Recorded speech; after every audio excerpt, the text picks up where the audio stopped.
Hello, I'm Winston Dixon, Ryan Professor of Film Studies at the University of Nebraska-Lincoln, and this is Frame by Frame.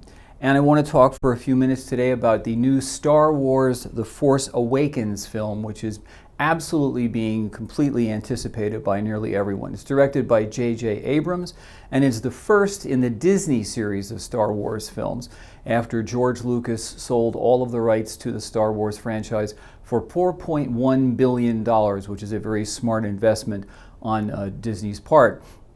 Disney has launched a very ambitious plan to bring out a new Star Wars film, one a year for 15 years, which means there's going to be no shortage of Star Wars films. But there are a number of things that really interest me about the new Star Wars film.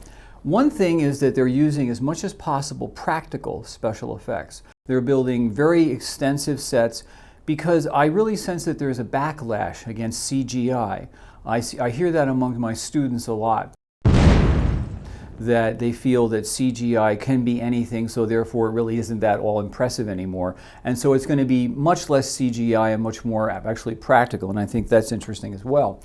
The film also has an enormous sense of spectacle, not only because it's real and tactile with the real sets, but also because the entire grandeur of the thing. It's a very epic sort of film by nature. It's almost a biblical spectacle, and this is something that audiences really want to see. This is something, of course, that will bring people to the theaters in 2015, where they can stay at home and see something on a small screen, but not if it's a huge spectacle film. Then they want to go out and witness it firsthand.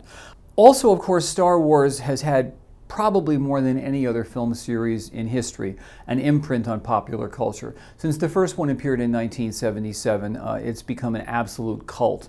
George Lucas famously directed the first one and then handed off subsequent iterations to other directors, then came back and directed the last three ones in the original series.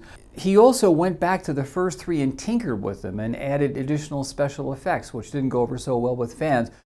The film is also very interesting because it brings back the original characters, something that I didn't think would ever happen. You're going to see Mark Hamill in it, and Carrie Fisher, and Harrison Ford, who once said he would never play Han Solo again because he was a very thin character. He would love to do Raiders of the Lost Ark again, but not that. I actually hold out great hope for this film. I think that the Star Wars franchise is much too valuable to let drop. Certainly Disney needs the franchise because with things like John Carter on Mars, they didn't really hit it very well. I think they're taking over an established franchise, but I think they're going to freshen it up too. Because I noted that on this film, George Lucas gave Disney a whole bunch of notes and they ignored most of them. So they're really taking a new and unexpected twist with this film. With a total budget of over $400 million, including prints and advertising, this is a big bet.